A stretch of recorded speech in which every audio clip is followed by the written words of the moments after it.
আপনারা দেখছেন AMP news, সত্যের সাথে সত্যের পথে। আর আমি আপনাদের সাথে রয়েছি SKB রহমান। আর এই মুহূর্তের সবথেকে গুরুত্বপূর্ণ খবর। रेवती, आप कहाँ से हो? रेवती हमारा घर है। आपका घर कहाँ है? रेवती। और आपका नाम क्या है? हमारा मालती नगर। माल्टी नगर, बिहार में। हाँ। और घर में कौन कौन है? ये हो नहीं गो, हम ही बने गो। और यहाँ पे कैसे आए? अरे आए नहीं होता है। किसके साथ आए थे? अब ये था ना, हम कहाँ हुजत में आपको पता नहीं? आप घर जाना चाहते हो ना? हाँ।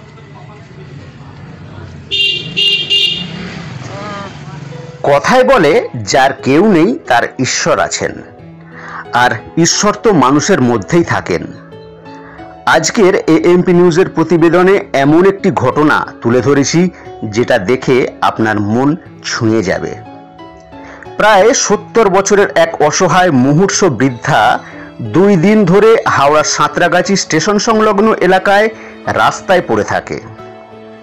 অসুস্থ ওই বৃদ্ধাকে দেখে মানুষ নাকে মুখে কাপড় দিয়ে একে একে চলে যায়। এরপর কোনো এক সৎ হৃদয় মহিলা ফোন করে জানান আর এক সংস্থাকে, যারা সর্বদাই মানুষের পাশে দাঁড়াতে চান, এবং ফোন কল পাওয়ার সাথে সাথেই ছুটে যায় অসহায় মহিলাটির কাছে।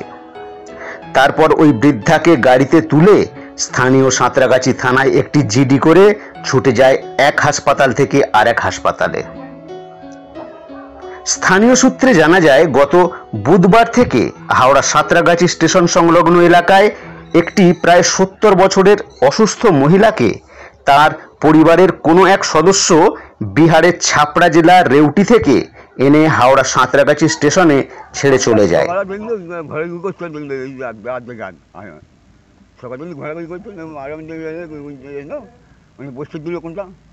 খাবার দিতে আমি খাবো নি, আমার নিজে, হ্যাঁ নিজে বলেছে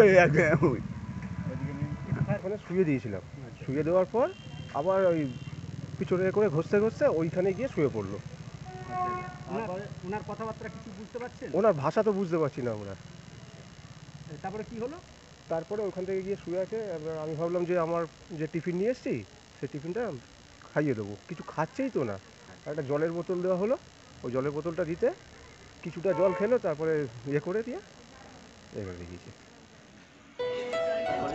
এবং অপরিষ্কার ওই বৃদ্ধাকে দেখে পথ চলতি মানুষ সহযোগিতা না করে নাকে মুখে কাপড় দিয়ে পাশ কাটিয়ে চলে যায়। এরপর শুক্রবার সকালে সাঁতরাগাছি দক্ষিণ পূর্ব রেলওয়ে বিদ্যুৎ কার্যালয়ের সামনে পড়ে থাকতে দেখে সাঁতরাগাছি রেলওয়ে কর্মচারী অর্পিতা সাহা ও অন্যান্য কর্মচারী মিলে অসুস্থ বৃদ্ধাকে সেবা করেন। রেলওয়ে সাউথ ইস্টার্ন রেলওয়ের কর্মচারী। এরকম আমি ওনাদের যে এনজিওটা আছে তার সাথে ওতপ্রোতভাবে জড়িত না হলেও কিন্তু আমি জড়িত, মানে আমি পাশ থেকে কাজ কারবার করি। এখন প্রাতঃ সকালে এসে অফিসে এসে 9টার থেকে সবাই আমাকে ডাকাডাকি করছিল যে ইনি এরকম ট্রেনে বোধহয় সম্ভবত এনার বাড়ির কেউ তুলে দিয়েছে, এবং সেটার গন্তব্য সম্ভবত বিহার থেকে সেই ট্রেন এসে সাঁতরাগাছি জংশনে নামিয়ে দিয়েছেন। এখন তারপর থেকে আর ওনার ট্রেস, মানে উনি বলতে পারছেন না, বোঝাতে পারছেন না।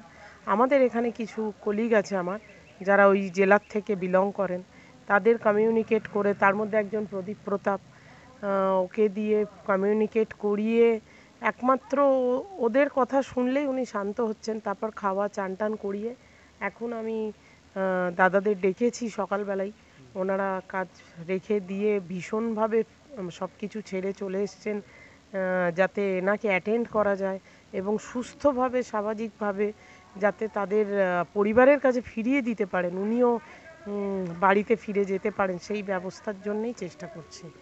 এবং আপনাদের সবার সহযোগিতায় যাতে সেটা সম্ভব হয় সেটারও আশা রাখি। অর্পিতা সাহা। কিন্তু শরীর অসুস্থতার কারণে বৃদ্ধা নিজের পরিচয় বা কথা ঠিকঠাক বলতে পারেননি।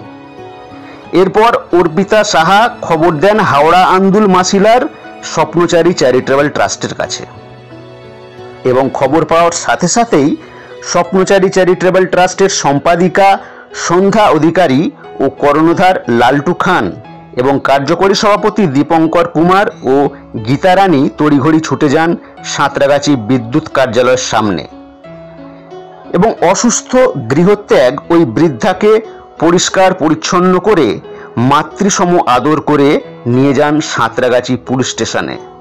সেখানে একটি জিডি করে চলে যান সাঁকরাইল পুলিশ স্টেশনে। সেখানে গিয়ে সমস্ত কিছু বিস্তারিত জানানোর পর সাঁকরাইল হাজী এসটি মল্লিক হাসপাতালে প্রাথমিক চিকিৎসার পর নিয়ে যান হাওড়া জেনারেল হাসপাতালে। সেখানে মহিলাটি বর্তমানে চিকিৎসাধীন। তবে স্বপ্নচারী চ্যারিটেবল ট্রাস্টের কর্ণধার লালটু খান বলেন, বৃদ্ধা মহিলাটিকে সেবা শুশ্রূষা করে প্রশাসনের সহযোগিতায় তার মাতৃভূমি বিহারে পাঠানোর ব্যবস্থা করব। আপনি কিভাবে খবর পেলেন এখানে? খবর পেলাম বলতে আমার খুব ক্লোজ বন্ধু মানে বান্ধবী, উনি এই সামনেই ম্যাডাম আছেন অর্পিতা, হ্যাঁ অর্পিতা ম্যাডাম, উনি আমাকে সকালে খবরটা দেন। তখন আমি আমার একটা কাজে আমি একটু হাওড়া কোর্টে গিয়েছিলাম। তো আমি বললাম ফিরে এসে তো ওনার একটা বন্দোবস্ত করা যাবে। তো ফিরে এলাম, আমাদের চ্যারিটিকে জানিয়ে আমরা একটু গাড়ি করে নিয়েছে। এখন দেখি ওনাকে কতটা আমরা সেবা দিতে পারি। ওনাকে হসপিটালে নিয়ে যাব। দেখুন উনি তো আমাদের মানে পশ্চিমবাংলার নাগরিক নয়, ওনাকে দেখে মনে হচ্ছে। তো সেক্ষেত্রে ওদের স্বাস্থ্যসাথী কার্ড হলে আমরা একটু অন্যভাবে ট্রিটমেন্ট করতে পারতাম, কিন্তু এক্ষেত্রে আমাদের ট্রিটমেন্ট করতে গেলে আমাদের সরকারি জায়গাতেই নিয়ে যেতে হবে প্রথমে। কারণ হচ্ছে এখন যা বর্তমান পরিস্থিতি আছে, মানে তাতে নানা রকম বাধা বিপত্তির ব্যাপার আছে। ওনাকে আমরা বড় কোনো জায়গায় দিতে পারবো না এই মুহূর্তে, অনেক রকম সেখানে মানে প্রতিবন্ধকতার সৃষ্টি হবে। তো এইভাবে ওনাকে ট্রিটমেন্ট করবো এবং আমরা যথেষ্ট সেবা দিয়ে ওনাকে চেষ্টা করব ওনাকে সুস্থভাবে বাড়িতে পৌঁছে দেবো। हाँ और रो रही थी। कितने बजे बैठे थे? 9 बजे के करीब में हम लोग देखा।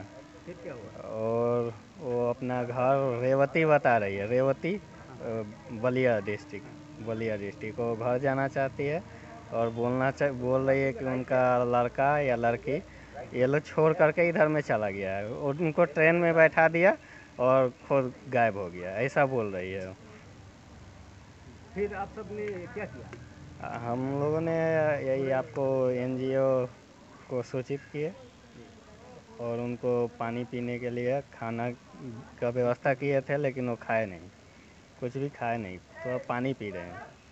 खाना मानसिक स्थिति तो ठीक नहीं लग रहा है, मानसिक रूप से कमज़ोर दिखाई दे रही है।